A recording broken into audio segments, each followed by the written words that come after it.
এ কি, আমাদের মেয়েটাকে অমন ছোট করে দিলে কেন?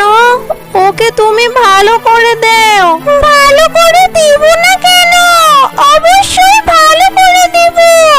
যদি তোর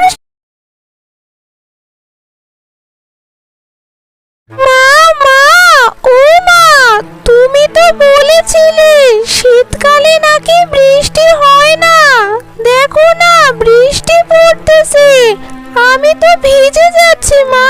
শীতকালে তো তেমন বৃষ্টি হয় না রে মা, কিন্তু এবার যে কি হয়েছে রে, বৃষ্টি শুরু হলে আর কমার কোনো নামই থাকে না। তাহলে কি আমি এভাবে বৃষ্টিতে ভিজবো? আমার তো খুব ঠান্ডা করতেছে মা। কি গো, তোমাকে যে বললাম ঘরের চালগুলো পুরাতন হয়েছে, ওগুলো চেঞ্জ করো। কে শুনে কার কথা? এবার বউ বাচ্চা নিয়ে বৃষ্টিতে ভিজো। আমি কি আর জানি বউ, এই শীতেই অমন বৃষ্টি শুরু হবে? শীতকালে তো তেমন বৃষ্টি পড়ে না, শীতকালে যে এবার বৃষ্টি পড়বে এটা জানলে তো সেই কবে টিনগুলো চেঞ্জ করতাম। তোমাকে আর কি বলবো, আমাদের ভাগ্যটাই খারাপ। ভাগ্য খারাপ না হলে কি আর ছোট মেয়েটাকে বৃষ্টিতে ভিজতে হয়? যা বৃষ্টি শুরু হয়েছে, এবার বৃষ্টিতে তো সবকিছুই ভেসে যাচ্ছে। এবার বুঝি আমাদের বাসাটাও ভেসে যাবে।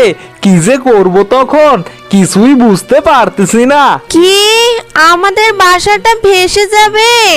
তাহলে আমরা কোথায় যাব? আর আমাদের ছোট মেয়েটাই বা কোথায় যাবে? আচ্ছা মা, আমাদের যে ভাসমান বাড়িটা আছে না, আমরা তো ওখানে গিয়ে থাকতে পারি মা। আরে বউ, দেখো দেখো আমাদের মেয়েটা কেমন বুদ্ধিমতী হয়েছে।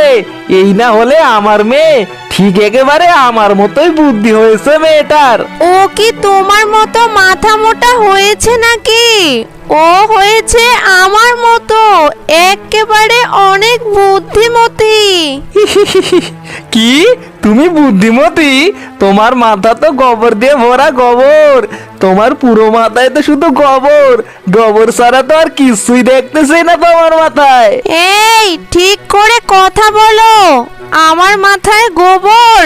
এত বড় সাহস তোমার? তোমরা ঝগড়া শুরু করে দিলে তো। ঝগড়া বাদ দিয়ে চলো আমরা আমাদের ভাসমান বাড়িটাতে যাই। বাবা দেখো, আমাদের ভাসমান বাড়িটা কত সুন্দর। অনেক সুন্দর বাড়ি, তাই না বাবা?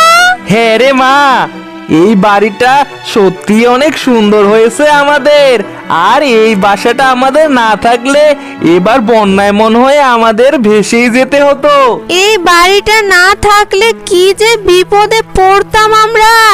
ছোট মেয়েটাকে নিয়ে কোথায় যে যেতাম, ভাবতেই তো বুকটা কেঁপে উঠে আমার। মা মা ও মা, আমার তো খুব ক্ষুধা লেগেছে। আমার খুব ক্ষুধা লেগেছে মা। ঘরে তো কিছু নেই রে মা, কি যে তোকে খেতে দেই। সত্যি আমার খুব কষ্ট হচ্ছে রে মা। মা তুমি কষ্ট পেও না মা, তোমরা যখন খাবে আমাকে তখন দিও, তাহলেই হবে মা। কি গো, তুমি এভাবেই থাকবে? আমরা না হয় না খেয়ে 2-4 দিন থাকতে পারবো, কিন্তু ছুটকি তো না খেয়ে থাকতে পারবে না। তা ভাবতেছি আজ রাতে আমাদের ভাসমান বাড়িটা নিয়ে নদীতে যাব। রাতের বেলা শুনেছি নদীতে অনেক মাছ পাওয়া যায়। তা রাতের বেলা নদীতে গেলে অনেকগুলো মাছ মারতে পারবো। আর সেই মাছগুলো দিয়ে আমরা অনেক সুন্দর সুন্দর খাবার বানাবো।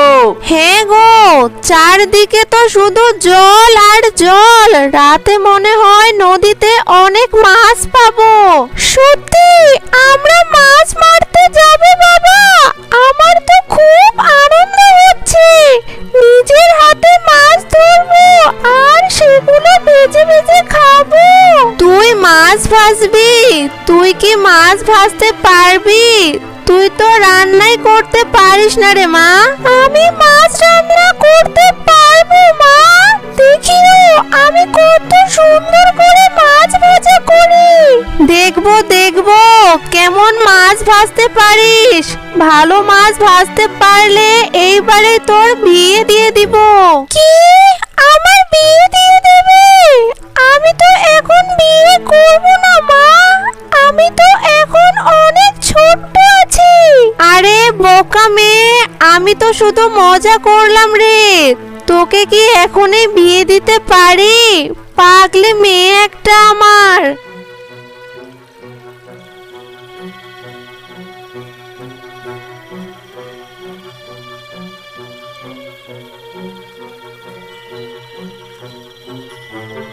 এই তোরা কোথায় যাস?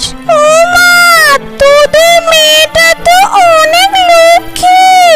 ওর হাতগুলো তো তুলতুলে নরম, খেতে যা হবে না। কি, তুমি আমাদের মেয়েটাকে খেয়ে ফেলবে? এমন কাজ তুমি করো না, আমাদের মেয়েটাকে ছেড়ে দাও। রাক্ষসী আন্টি, ও রাক্ষসী আন্টি, তুমি আমাদের মেয়েটাকে ছেড়ে দাও।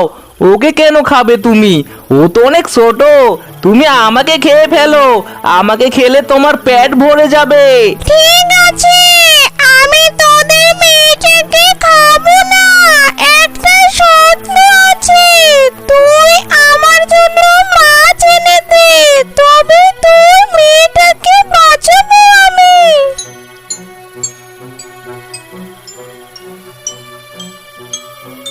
এ কি, আমাদের মেয়েটাকে অমন ছোট করে দিলে কেন? ওকে তুমি ভালো করে দাও। ভালো করে দিব না কেন? অবশ্যই ভালো করে দিব। যদি তোর স্বামী আমাকে মাছ এনে দেয়, তবে তোর মেয়েটাকে আগের মতো করে দিব আমি। কি গো, মাছ তো অনেক মারলে, চলো এবার মেয়েটাকে রাক্ষসীটার হাত থেকে রক্ষা করি। হ্যাঁ বউ, চলো চলো, তাড়াতাড়ি করে চলো। আজ 2 দিন ধরে মেয়েটাকে রাক্ষসীটা বন্দি করে রেখেছে।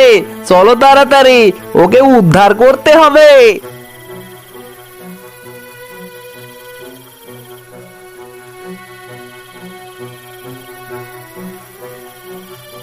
রাক্ষসী মা, ও রাক্ষসী মা, আমরা তোমার জন্য মাছ নিয়ে এসেছি। তুমি আমাদের মেয়েটাকে ফিরিয়ে দাও প্লিজ। ও মা, কত মাছ আমার জন্য নিয়ে এসেছিস তোরা। এবার তো তোদের মেয়েটাকে মুক্তি দিতে হচ্ছে।